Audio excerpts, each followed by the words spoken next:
دونه های فلفل موجود تو ادویار که حتما باید بشناسیشون.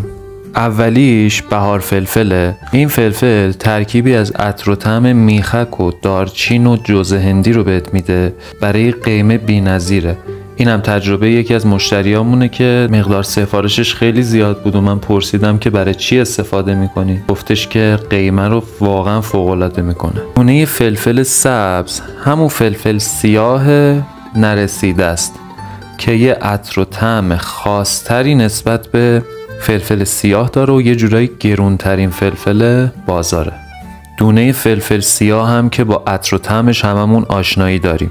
دونه فلفل سفید تخمیر شده ی همون دونه های فلفل سیاه و پوستش کنده شده فلفل سفید.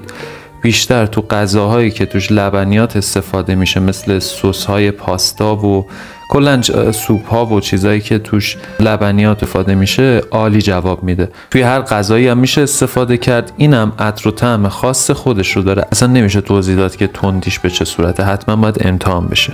فلفل صورتی هم از دسته توت هاست، اصلا فلفل نیست. تندی خیلی کم یا یه جورایی گرما داره، یه گرمای دلپذیری داره با طعم گلی مرکباتی. همین خیلی دوست داشتنیش کرده، باعث شده توی کیک و شیرینی های مختلف و غذاهای مختلف و دمنوش ها از این دونه ها استفاده بشه. دار فلفل یا لانگوم یا دراز فلفل به عطر و طعم پیچیده‌ای که داره، گرما و تندی پیچیده‌ای که داره معروفه و اصلا نمیشه توصیفش کرد با هیچ کلمه‌ای. باید حتما امتحان بشه. یه دونه از این دار فلفل میتونه 1 کیلو مرغ یا گوشت رو کاملا بوی ذوقش رو بگیره و تو هر غذایی میتونید استفاده بکنید.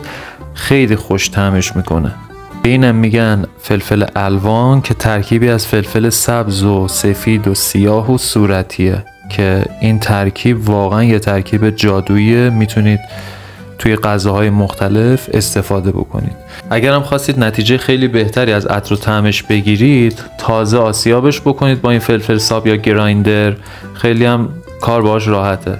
پیچش رو باز میکنید، فلفل رو میریزید داخلش، دوباره میبندیدش و به همین سادگی میچرخونیدش. فلفل رو توسط این تیغه‌های سرامیکیش آسیاب میکنه.